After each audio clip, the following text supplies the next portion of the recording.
I'm standing in a studio space looking at the brand new Honda HR-V. I took my private jet out here to take a look at these guys, and I'm gonna tell you a little bit about them, but I'm gonna be 100% honest with you, there will be no driving of these. This is just a first look, so let's dive right in. Now the exterior dimensions, take a look at these guys. It's no longer based on the Honda Fit it replaces, however, it is still made in Mexico. Now dimensionally, compared to the previous generation HR-V, it's just bigger. I mean, I don't have an old one compared to this, but all you have to do is take a look at it for about 2 seconds, interior and exterior. So let me give you the numbers. Now these aren't 100% sure, but it rides on a 1.7 inch longer wheelbase, a 9.4 inches longer, it's 0.2 inches taller, and overall it's 2.6 inches wider. That doesn't even take into account the interior dimensions. So there's 3 trims, LX, EXL, and Sport. This is the Sport trim. It gets matte finishes on the outside, no piano gloss. It has an exhaust pipe in the back, so it looks like you're sporty. The EXL and the other trim hide the exhaust pipe to make it look more clean. Other accents on the outside are just what you typically see with Honda stuff. This is their next generation design, so it is more youthful a bit in my perception. It's less stodgy, less truckish, and just more refined. And there's LED lighting and there's just other accents all the way around this that just makes it feel much more up to date. But the big story is the hatch. Let's take a look at that. There's something tremendous about the rump of the HR-V, and that is, regardless of your trim level, it has a manual hatch, no electronics. So opening and closing, or look at this, it's easy. And you know, you might argue it'd be nice to have it on a remote. Well, that's not what this has, and I think it's better for it. The rear seats fold down absolutely flat, and that's because they've adjusted the rear seat design to kind of bump you up when you're sitting in the back, but when you go to put the seats down, it's hinged so they get lower. So the load floor all the way across is nice and even. It makes it an enormous space, even compared to the Honda Civic hatchback. This, again, when you look at it, is much larger than the HR-V, which it replaces. Underneath the felt in the back, there's little cubbies to hold things in typical Honda fashion. They are super usable, and then there's a spare underneath all of this. But let's get in the back seats.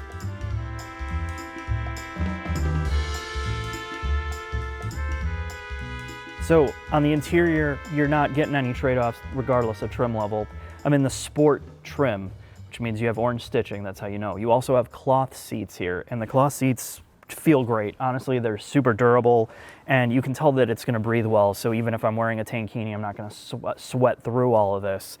The overall seating room is enormous. Even with the seats in a reasonable, the seats in front of you in a reasonable position, you can really kind of just get comfortable back here. Now, they do not lean back. That might be a detractor for some, but I can see getting in and out of this quite easy. And the door doesn't open 90 degrees in the back, but there's very few vehicles in this class that do something like that. But let's head into the front. I'm gonna kind of break down some of the pros and cons, and then of course, the difference in trim levels.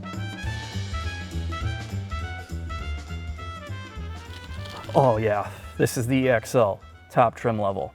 You start all the way at the LX, that's front wheel drive, 23,650. When you go up to this bad boy, EXL with leather, you're talking 28,950, or thereabouts, and that's without destination. Now, obviously you have the ability to go all-wheel drive or front wheel drive. And the big difference here is this is built on Honda's global platform, which has some remnants compared to the Civic. So when you get on the inside in terms of usability, dash layout, all of that, that's what you get. This also has an independent rear suspension, so no torsion beam here like some brands are trying to do to cost cut. So I don't know how it drives, but we're not even gonna cover that anyway. Let's look at this space. Overall, the door panels and the rear cargo hold have textured plastics, like on this kick panel here on the door and in the back. I've been told it's for durability. It doesn't show scratches as much. That's a nice touch if you're using this, like throwing in pets or your lizard collection. The door panels are pretty solid overall. They feel very durable. They're gonna hold a bottle. They're gonna hold most of your things. And overall, the ergonomics and some of the placement for little things that you're going to put in here is very usable, in many cases better than the Civic, which is why you're buying this over that. You want the cargo, you want the utility of it. So there is minimal very minimal use of any gloss black plastic, even the EXL, just on the steering wheel, which doesn't really make a lot of sense in the high input points, but the overall center dash is low glare. It's a low glare material across the whole part of this car, so you're not gonna be blinded. It carries over that kind of honeycombish grille across the whole center, so if you like that, you're gonna obviously like that here. It's very clean, and the dashboard size is very shrunken down compared to many cars. This goes to like more of a throwback compared to like some of the 90s and early 2000s Hondas, where they kind of went to a shrunken down design and then it got huge and now it's back to kind of normal. So what it makes it feel is much more airy. You have great visibility in here, and with the XL you get the smaller moonroof, which some people are going to like. As you go up the trim levels, obviously what you're going to get is just more features, but overall from what I can see here, aside from the infotainment being slightly different on the upper trim, you get a bigger screen, more usability, you get a wireless charger, typical things that they're gonna make you pay more for. There's not a huge price spread, which is good.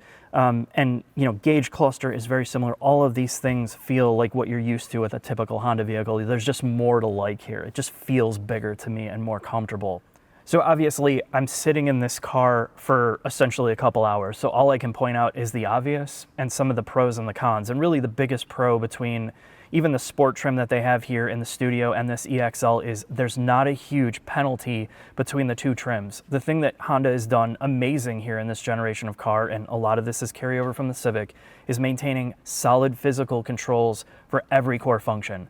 From your window switches to your steering wheel, it's all matte, it's super clicky. Your HVAC controls are probably some of the best design in this price point. You can utilize it completely with muscle memory without ever having to look down or being distracted.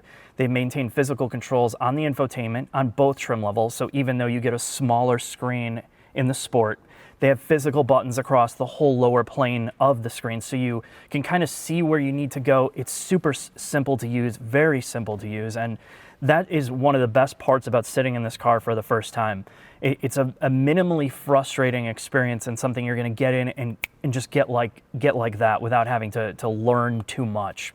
They've also paid attention to what the modern customer is probably going to want in here, young or old. There is a USB-C port for the driver and passenger, easily accessible to drop your phone in this center hiding space so your phone is not like flying all over. And even in the back, as my Honda rep pointed out, there is capacitive touch lighting. So all you have to do is tap in the back. So if you're lost at night and the lights are off, you can kind of just feel around the roof line, tap it, and the lights will turn on. Again, usability is a highlight of what the HR-V is trying to accomplish. And the price point is also just really good for the modern era of SUVs and CUVs.